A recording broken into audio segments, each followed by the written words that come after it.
이 앞 시간에는 남명 선생의 선비로서의 삶을 정리하였습니다. 오늘부터는 남명 선생의 서성으로서의 삶을 정리하도록 하겠습니다. 남명 선생은 많은 사람들의 서성으로 살았습니다. 가장 좋은 서성은 제자의 본이 되는 분입니다. 선생은 제자들에게 늘 좋은 본이 되고자 노력했습니다. 또 그러한 면에 있어서 자부심을 가지고 있었습니다. 제자들에게 나를 본받아라 하고 자신 있게 말한 분입니다. 선비로 서성으로 이러한 자부심이 묻어나는 시 한 편을 소개합니다. 시 텍스트 분석에서도 살폈습니다. 제덕산 개정주, 덕산 개정의 기둥의 씀, 청간 천석종, 청컨대 천석들이 종을 보게나, 비대구 무성, 크게 치지 않으면 소리 없다네. 쟁사 두류산, 어떻게 하면 두류산처럼 천명유불명, 하늘이 울어도 오히려 울지 않을까. 이 시를 속 뜻으로 보면 1. 제자들은 나를 본받아라. 2. 나는 천하를 얻고자 하는 큰 포부와 능력을 지녔으나 나를 경영하는 영웅과 때를 얻지 못하여 움직이지 아니한다. 3. 나아가 나는 늘 생각하는 것이 있으니 어떻게 하면 하늘이 울어도 조금도 움직이지 아니하는 두류산을 닮을 수 있을까 하는 것이다.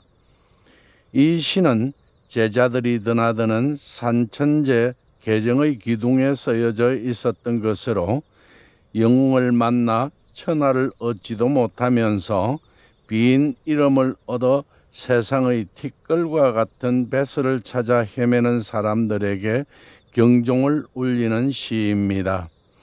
그러면서 정작 자신은 더 높은 경지의 삶, 즉 지리산처럼 하늘이 울어도 울지 않는 선비의 삶을 추구하고 있습니다. 본받을 서성이 있는 삶, 시대에 본받을 만한 영웅이 있는 삶은 우리를 행복하게 해줍니다. 남명 선생은 시대의 영웅이었습니다. 당시 남명 선생은 많은 제자들을 길렀습니다. 덕천사후 연언록에는 135명의 문인이 실려 있습니다. 여기에 이상필 교수가 찾은 11명을 합하면 남명 선생의 문인은 모두 146명이 됩니다. 이 중에서 중복된 사람도 있고 사숙인인데 들어간 사람도 있어 이를 정리하면 남명 선생의 직접 제자는 모두 136명으로 확인됩니다. 이들은 한결같이 서성의 가르침에 힘입어 다시 48가를 이룰 정도로 높은 학문적 성과를 이루었습니다. 한강정구 선생의 경우는 그 제자가 무려 500여 명에 이를 정도로 번성하였습니다. 실천하는 모습도 뛰어났습니다. 임진왜란이 일어났을 때에는 제자의 반 이상인 68명이나 의병장이 되어 나라를 구하였습니다. 의병장의 대부분이 남명 선생의 제자들이었습니다. 그리하여 우리나라 최초로 한국 교육사를 쓴 이망규 선생은 1947년 간행된 조선교육사란 책에서 남명 조식 선생을 일러 조선 최고의 교육자라고 칭송하였습니다. 이렇게 두고 보면 남명 선생은 우리 민족사에 있어 정말 우뚝 솟은 큰 서성이라 할 수 있습니다. 남명 선생이 높은 배설에 있었던 것도 아니고 서울에 있었던 것도 아닙니다. 남명 선생이 만년에 살았던 지리산 아래 산청덕산은 지금의 경상남도 진주에서도 34km나 지리산 쪽으로 더 들어가 멀리 천왕봉이 바라보이는 곳입니다.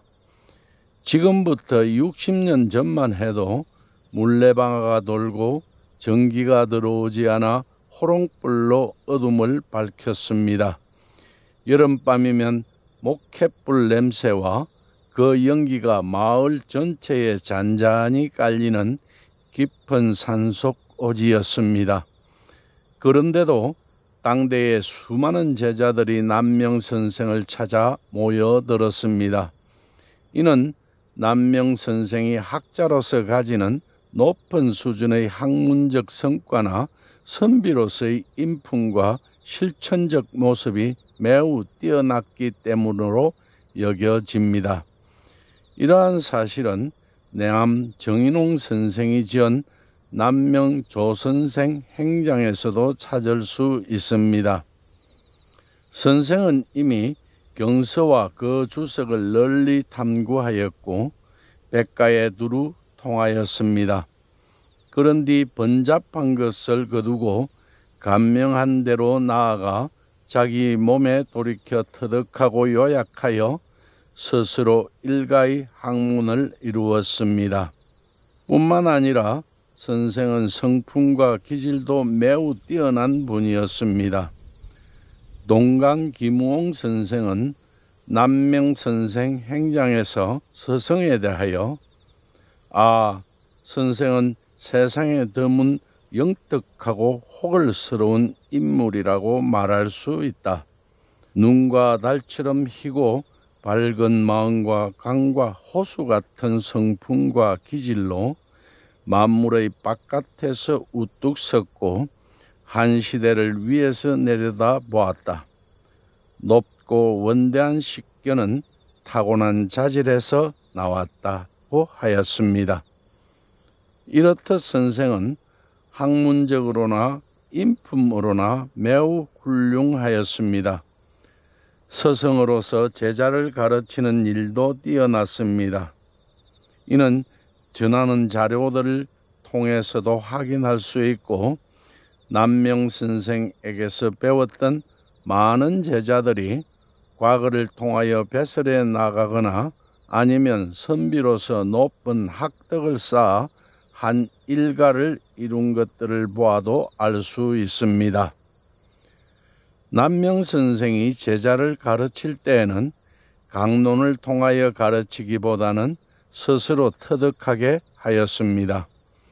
비유해서 말하자면 물고기를 잡아 나누어 주는 것이 아니라 물고기 잡는 법을 가르쳐 주는 방식이었습니다.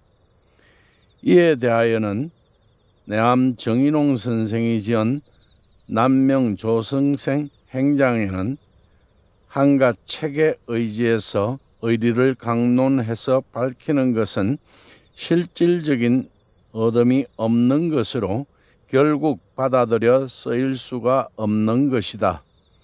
마음으로 터득한 것이라도 입으로 말하기는 어려울 것 같다.